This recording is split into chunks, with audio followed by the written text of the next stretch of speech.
कल इसके पहले भी कार्रवाई हुई थी, लेकिन कल एक अच्छा कार्रवाई हुआ। माननीय प्रधानमंत्री नरेंद्र मोदी जी ने जो ईडी को आदेश दिए थे, चीन के एक ही कंपनी के 3 बड़े पदाधिकारी को गिरफ्तार किया गया और 12,000 करोड़ कि 12 करोड़ कुछ रुपये बिना इनकम टैक्स का, बिना हिसाब किताब किए वह इन्वेस्ट कर रहा था। और किस प्रकार से इसके पहले भी वही लोग थे। अब प्रधानमंत्री जी ने आवेश आकर कहा कि नहीं, अब गिरफ्तारी होगा, अब जेल में जमानत नहीं मिलेगी। तो उनकी इस बात को न्यायालय को समझना पड़ेगा, ईडी को समझना पड़ेगा कि किसी भी प्रश्न में जमानत नहीं होना चाहिए। लेकिन प्रधानमंत्री जी से अपील है, आपके विभाग में कोऑर्डिनेशन होना चाहिए। आप रक्षा मंत्रालय, वित्त मंत्रालय, आज जम्मू कश्मीर में हमारे 4-5 जवान शहीद हो गए। तो आपने रिपोर्ट आया कि इसमें चाइना और पाकिस्तान का मिली-जुली हाथ था। पाकिस्तान से अधिक चाइना का हाथ है।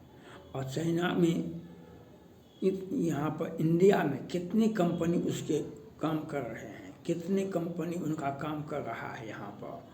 और चाइना सरकार का ये नियम है, जो उसी देश में, जिस देश में आतंक फैलाना, उसी देश का रुपया उसको उपलब्ध करा देना।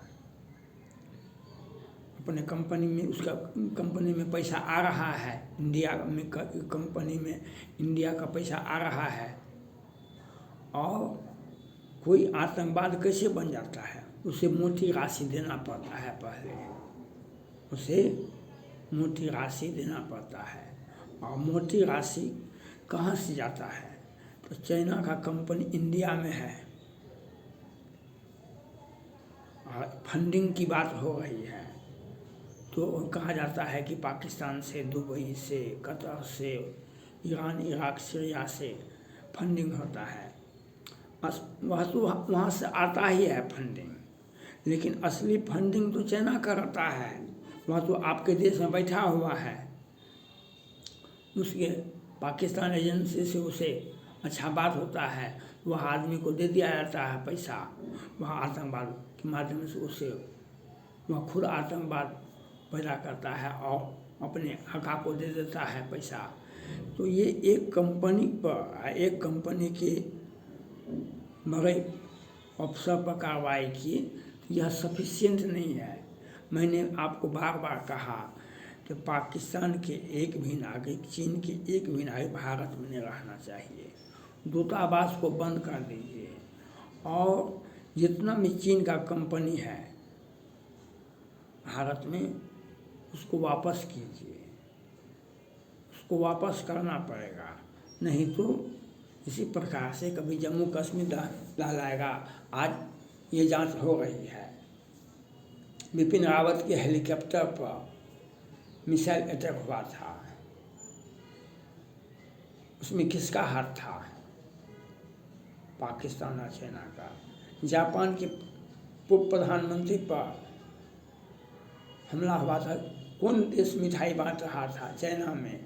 तो आपको यह देश में, भारत में चीनी नागरिक कौन कौन कंपनी में है, चाहे दूतावास में है और कितना कंपनी भारत में है, उन सभी कंपनी के लोगों को वापस करना होगा। और उसका इन्वेस्टमेंट कहाँ कहाँ हो रहा है। अब तो चिप्स, जैसे हमास में, इजराइल में युद्ध हुआ, तो हमास ने छोड़ा लोगों को, बंद इजरायली लोगों को, तो उसको अपने उसके देह में चिप्स लगा दिया। आप भी चिप्स लगा दीजिए। जितने भी पाकिस्तानी नागरिक हैं, जितने भी रोहिंग्या मुसलमान हैं, जितना चीनी नागरिक है, उसको चिप्स लगा दीजिए। तो आपको ये करना पड़ेगा। और चीनी नागरिकों को, चीनी सैनिकों को, चीनी कंपनी में जितने भी कंपनी हैं, उस सबको बंद करवाना होगा। उसके दूतावास को बंद करवाना होगा। G20 की मीटिंग में भी वह एक बहुत बड़ा बक्सा लेकर के आया था। वह ब्रीफकेस था तो ब्रीफकेस, लेकिन वह ब्रीफकेस अजब तरह का था। उसने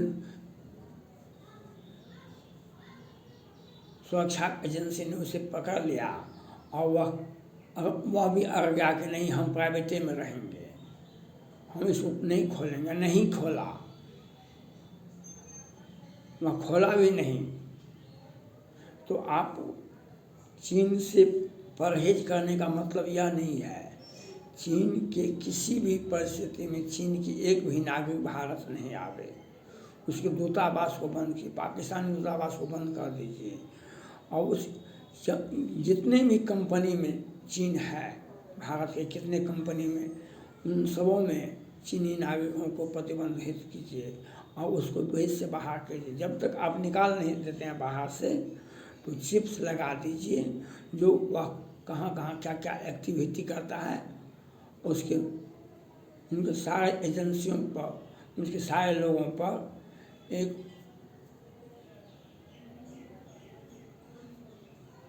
इंटरनेट व्यवस्था के तहत उसे सख्त उस पर नज़र रखना होगा, उसके एक्टिविटी पर नज़र रखना होगा। अगर ऐसा आप नहीं करेंगे तो बार इसके पहले हमारे 5 जवान शहीद हुए थे, इस बार 4 जवान शहीद हुए। और इसमें 2 लाइन का टिप्पणी आ जाता है, इसमें चाइना का और पाकिस्तान का हाथ था। इसके पहले 5 जवान शहीद हुआ था, उसमें भी चाइना का पाकिस्तान का हाथ था। बिपिन रावत का और कितने हमारे हवाई जहाज क्रैश किए, कितना MiG-20 क्रैश किया, कितना। तो चाइना आज से यह नहीं करता है, चाइना बहुत दिनों से कर रहा है। उन पर कांग्रेस पार्टी को तो उससे कोई मतलब था नहीं। हमारे विमान क्रैश हो जाते थे, विमान क्रैश होता है। चाइना का विमान काहे नहीं क्रैश होता है, अमेरिका का विमान काहे नहीं क्रैश होता है।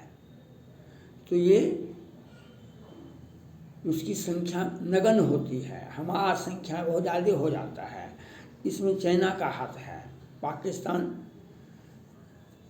उतना विकसित नहीं है और उसके पास में पैसे भी नहीं हैं। उसके पास में 10-20 संगठन है जो मरने के लिए बेचैन रहता है, मरने मारने के लिए बेचैन रहता है।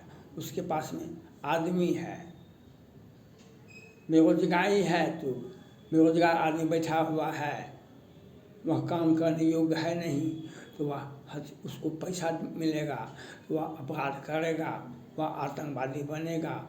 और भारत में हमारे सैनिकों पर हथगोले, ग्रेनेड और हमला करेगा। लेकिन कोई भी जो आएगा आतंकवादी बन के, उसे यह ज्ञात नहीं है कि हम वहाँ जाएंगे, भारत की सेना के सामने हम मारे जाएंगे। तो उसको लोभ दिया जाता है, उसके पास विकल्प नहीं है, उसके पास में कोई विकल्प नहीं है। इधर से लोभ दिया जाता है, मोटी राशि चाइना उपलब्ध कराता है। और चाइना को पैसा उपलब्ध कराना आसान तरीका है, और भारत में है ही सब जगह। भारत में उसके तो कितने नेपाल के नागरिक भी उनके काम आते हैं, पाकिस्तान का नागरिक उसका काम आता है। तो हर हाल में माननीय प्रधानमंत्री नरेंद्र मोदी जी को यह सोचना पड़ेगा, ये विचार करना पड़ेगा, हर हाल में चीनी नागरिकों को भारत को छोड़ना, उनको छोड़ने के लिए बाध्य करना पड़ेगा, उसे बाहर निकालना पड़ेगा। पाकिस्तानी नागरिक हो या चीनी नागरिक हो, और जितने भी कंपनी में जितना भी वीज़ा, टूर वीज़ा, व्यावसायिक वीज़ा, कंपनी वीज़ा, जितना भी तरह का वीज़ा है, सब पर प्रतिबंध लगाइए, सबको बाहर निकालिए चीनी को। और उसकी संख्या गिनवाइए कितना है वह, और कौन कौन कंपनी में किस राज्य में कितना है, बिहार में कितना है, गुजरात में उसका बहुत बड़ा कंपनी चल रहा है, फैक्ट्रियाँ चल रही है, बहुत बड़ा चीन का फैक्ट्री गुजरात में बहुत दिनों से चल रहा है। तो ऐसे लोगों को चीनी कंपनी को वापस कीजिए, जब चीनी कंपनी को वापस करेंगे तो विदेशी कंपनियां जापान का या अमेरिका का या ताइवान का वह लोग आएंगे हमारे देश में। इसलिए चीन के नागरिकों को प्रतिबंधित करना होगा, चीन की कंपनी को प्रतिबंधित करना होगा। चीन में जितने भी नागरिक चीन के नागरिक हमारे देश में हैं, चाहे किसी भी रूप में हो,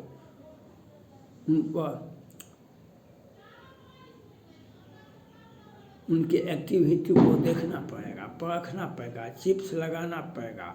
वह कहाँ जाता है, किससे बात करता है, और गिरफ्तार हो जाएगा तो उसे जेल में अंदर में सेपरेट व्यवस्था करके रखना पड़ेगा, और उसे जमानत नहीं मिले किसी भी परिस्थिति में, यह भी व्यवस्था आपको करना पड़ेगा। यह प्रधानमंत्री जी को चाहिए, उनके गृह मंत्री को चाहिए, वित्त मंत्री सीतारमण को चाहिए, वह अपने वित्त विभाग के मंत्री हैं, वो अपने क्षेत्र में देखे। गृह मंत्री को चाहिए अपने क्षेत्र में देखे कहाँ कहाँ, यहाँ पर अभी जम्मू कश्मीर में हुआ आतंकवाद कैसे बढ़ा, कैसे प्रत्येक दिन हमला हो रहा है, तो क्या कैसे हो रहा है, वहाँ पर आप शिथिल कैसे हैं, वहाँ पर एक्टिविटी पैसा का इन्वेस्टमेंट हुआ है, वहाँ पर पाकिस्तानी कैसे आ गए, चीनी आए कैसे वहाँ आ गए। और रक्षा मंत्रालय का काम है, प्रधानमंत्री और रक्षा मंत्रालय को चाहिए हमारे एक भी जवान कहीं अपने कैंप से बाहर निकलता है उसे आगे आगे पुलिस, जम्मू कश्मीर का पुलिस जिस भी राज्य में जाए, आगे आगे पुलिस और ऊपर से हेलीकॉप्टर से कमांडो का सुरक्षा प्रोटेक्शन उसको मिलना चाहिए, जो किसी भी परिस्थिति से निपटने के लिए हमारे सैनिक सक्षम हैं। हमारे जवान, आज प्रधानमंत्री जी इस बात को नहीं समझ रहे हैं। आज से 50 वर्ष पहले, 55 वर्ष पहले श्रीमती इंदिरा गांधी ने पाकिस्तान में ढोक करके उसको 2 भागों में बांट दिया। आज पाकिस्तानी सैनिक आते हैं हमारे देश में, घर में घुस करके हमारे 55 सैनिकों को शहीद कर देते हैं। आपका कहाँ गया आधुनिकता? इसलिए अपने विभाग में कोऑर्डिनेशन बनाइए और चीनी नागरिक और पाकिस्तानी नागरिक को देश के बाहर करना पड़ेगा। देश के बाहर जितना भी है, जिस भी कंपनी में है, उसके हर नागरिक को बाहर करना पड़ेगा, और यह मजबूती के साथ उसके हर एक्टिविटी पर, आर्थिक एक्टिविटी हो या कंपनी हो या अंदरूनी सुरक्षा के मामले में हो या देश के किसी भाग में उसका एक्टिविटी आता है, उस पर अलग अलग विभाग अपना अपना कार्रवाई सख्त रूप से करें। थैंक्स।